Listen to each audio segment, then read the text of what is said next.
Pagpalain tayo ng Diyos. Manigong bagong taon po sa ating lahat.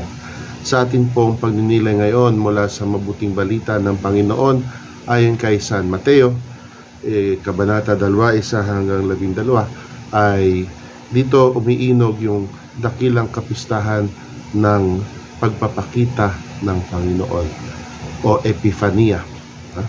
At dito po ay makikita natin kung paanong talagang may mga naglakbay na mga pantas mula sa silangan.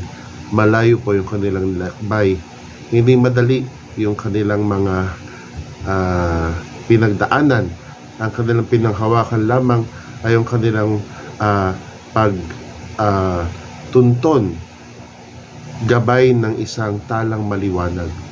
At yung kanilang pananampalataya o pananalig o yung kanilang conviction na ang kanilang sinusundan na isang mahalagang bagay. At sila ay nag-alay sa ating Panginoon ng ginto, kabanyang at mira. At alam natin na si Haring Herodes ay nakaalam ng balita, at bagamat hindi sinasabi, pero sa mga pag tayo magto-throwback sa kanyang mga gagawin, mga hakbang, ay makikita natin hindi talaga siya natuwa. Bagamat sinikap niyang magbalat kayo at magkunwaring sabik na makita din ang hari ng mga Hudyo, ang hinahanap ng mga pantas. Sapagkat dito makikita natin bakit nga baga si Haring Herodes ganun ang kanyang reaksyon. Sa halip na yung bang talagang spontaneous na matuwa, saan kaya nanggagaling yun? Anong kanyang pinaguhugutan? Sa ating buhay minsan pwede pong mangyari na napakaganda ng balita, napakaganda nangyari sa ating kapwa, ngunit parang kuminsan parang sa halip na matuwa tayo, ba't parang hindi? Meron bang konting inggit doon, o insecurity, o sinasabi kaya natin na bakit sa kanya nangyari yun? Bakit hindi sa akin? At dito magandang isipin na sa gitna ng kapanahunan ng Kapaskuhan, kapanahunan ng pagbibigay ng mga regalo, makita natin ng ating sarili ay regalo din sa ibang tao. Na kung tutuusin, wala tayong dahilan upang maging insecure sa ibang tao.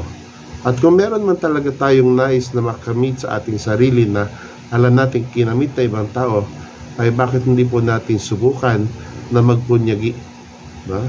Na sa halip na tayo ay mag-isip ng negatibong bagay, isipin natin paano ko kaya mapag-iibayo ang aking mga kakayanan o mga skills. Dito po makikita natin na talagang may mga bagay na talagang pwedeng magtulak sa atin upang gawa ng mabuti, at meron din mga bagay na pwedeng pumigil sa atin sa paggawa ng mabuti.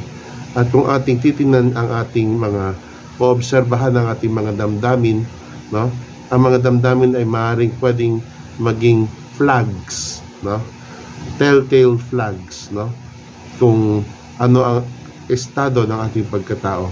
Sa pamamagitan ng ating mga reaksyon sa mga bagay-bagay, pwede may sinasabi yan tungkol sa ating sarili.